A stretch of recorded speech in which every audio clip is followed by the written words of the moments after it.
What's going on? It's your boy Sermon at Sermon's Domain on Twitter.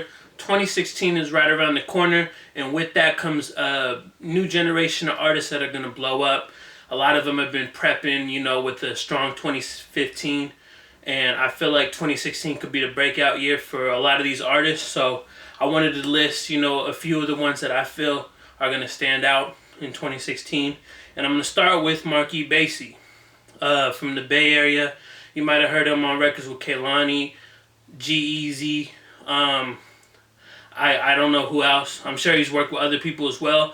But I'm more a fan of his solo work. He has a East Hollywood EP that came out this year. And then he re-released it back in December. And that's when I really gravitated towards it. I play it like every day. XX is my favorite. I love 4 a.m. I just think he has a very unique sound, a very unique voice, and I think he can definitely do something, big in 2016. He's going on tour with G-Eazy and A$AP Ferg, so that's already a really good look for him. And he has a Kendrick Lamar co-sign. Kendrick tweeted about his EP. So everything's kind of in his favor right now. Switching gears, I wanted to highlight Montana of 300. If you know me on the channel, you've seen that I've praised Montana 300 a number of times. And I think 2016 could be his breakout year. I believe May 6th is when he's dropping his debut album, Fire in the Church. I always like that he's very, accurate with, his career. Earlier this year, he said he was going to put out 2 projects. He only put out 1, but he still put out, that 1 project on December 2nd, one of the dates that he said he was going to put out a project. And, he already kind of mapped out his 2016, his debut album, then Tali's debut album or solo project in September, and then an FGE collaboration album in December. So he kind of mapped out his 2016 musically already. Of course, you're going to get the little remixes and freestyle videos that he's been doing. But I feel like this year he could really take off, He had looks on, Empire. And he's racked up millions and millions and millions of views this year.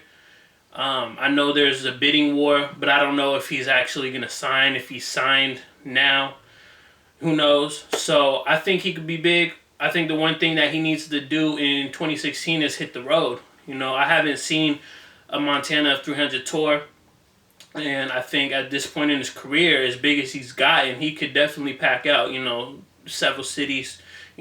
Obviously California, New York, Texas, Miami, Seattle, wherever. Going back to the singers, I'm going to choose Blackbear because he had a really good 2016 or 2015 as well. 2 projects, 2 albums, Dead Roses, and Help was the other one. And they kind of came at the best time. Dead Roses I had listened to so many times, so I was kind of getting how many times can I listen to this? And then Help came in November. Like I said, I think all of these artists that I'm naming, just have really special music. They stand out. A lot of the singers, it's all about the voice and the subject matter. I think Marc E. Bassy is good because he sings more about a love type of aspect, but then in contrast you have Blackbear, who's more on the dark side, kind of depressing side a little bit, what happens when you fall out of love. So that's why I think Blackbear is going to have a really good 2016. Let's go across the pond with Little Simz. Like I said in my review that I did earlier this year for her, A Curious Tale of Trials Plus Persons. I think I said that right. I think that she is very talented. Obviously, she has, the cosigns from a few people. And her debut album really opened my eyes. One of the subscribers on my channel, kept urging me yo, you got to listen to her. Check this out, check this out. And then when the debut album came, I definitely listened to it a lot. I reviewed it. I enjoyed it. Like I said, I'm not a big UK rap fan, so I couldn't, I didn't really have too much to compare her to. So it was a good thing because I went into it with a fresh perspective. And I think she could spit. She's very, very good. And so I think that's why she's one of the 2 females on the list for who could blow up in 2016. Taking it down south, let's go to Young Dolph. Young Dolph had another stellar year. He was on Young Thug's album. He did collaborations with a lot of different people, T.I., so, a lot of people. A lot of people wanted him on his project, and, you got that. And then on his solo front, he had High Class Street Music 5, 16 Zips, and then Shitting on the Industry.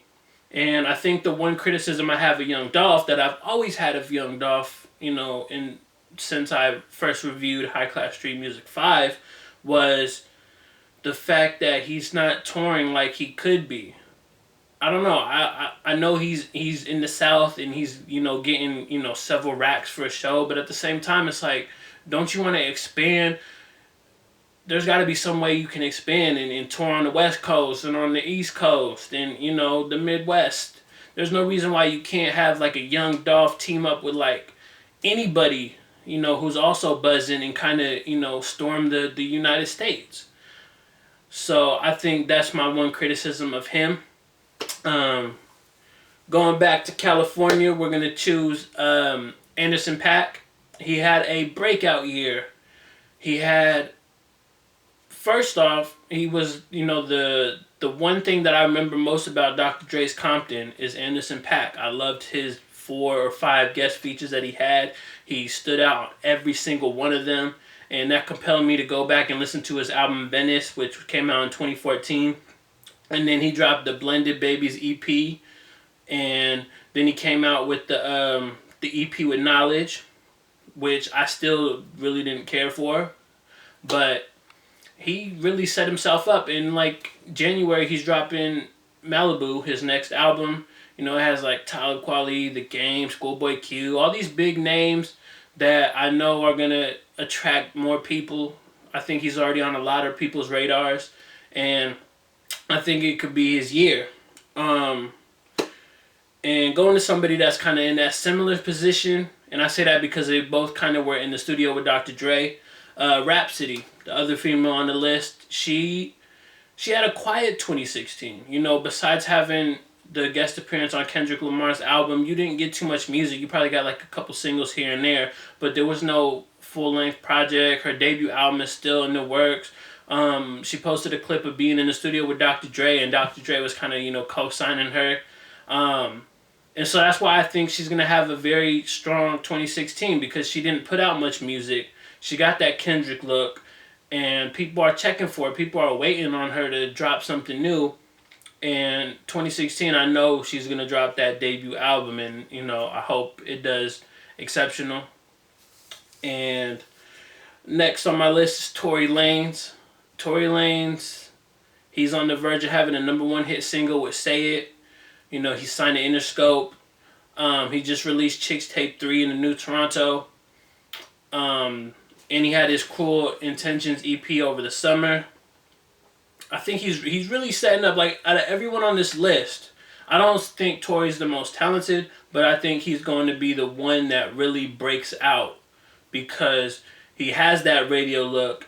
He has, the fan base, a lot of, like, women, are gravitating towards music, and that's always the biggest thing. If the women like your music, everybody can love your music. So when you have that on your side, you're going to be big. And I think Tory, he just needed that major label and then that push, and he got that. And now he's off, running. And 2016 will have his debut album. I'm sure he'll have another single to follow up, Say It. So yeah, like I said, he's definitely the one that's going to be the biggest out of everyone on this list. And I want to highlight 2 others that a lot of people aren't knowing. Like, a lot of these names that you hear, you've heard of them. You heard of them if you're on the internet. You know who Young Dolph is. You know Montana 300. You've heard of Anderson .Paak. But I wanted to highlight 2 artists that are, they just kind of made like a ripple in the industry.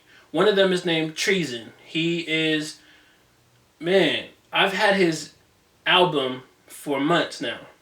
And it comes out in February. It's called, what is it called? It's called Versus Time, and it comes out in February. And I really hope it does well. I'll definitely be reviewing it. I'll be talking about it a lot because I want people to know that Treason is special. He made an album that really relates to, you know, how I was feeling, you know, the struggle against like time, in a sense, like, you know, we don't have enough time to do this and that, and we're always racing against time to get things done, to make our careers flourish, stuff of that nature. So I really gravitated towards that. I wanted to highlight him. And the other name is Ransom. He's definitely the bigger of the two names. And he put out my favorite project of 2014, Ransom is the Future. And then he took a step back in 2015. He put out See Me Fall. And the video was incredible. It was unique. It stood out and people loved it. But he didn't put out, you know, much other music, and that's why he's gearing up for a big 2016, and that's why I hope it's the project that makes him, you know, go to the next level, because Ransom is the Future was like a perfect project, and there's so many artists that don't have a perfect project, but Ransom, in my opinion, does have that. And so those are the artists that I feel are going to blow up in 2016. Obviously, it's not limited to just these, you know, few, but I want to know who you think is going to blow up in 2016.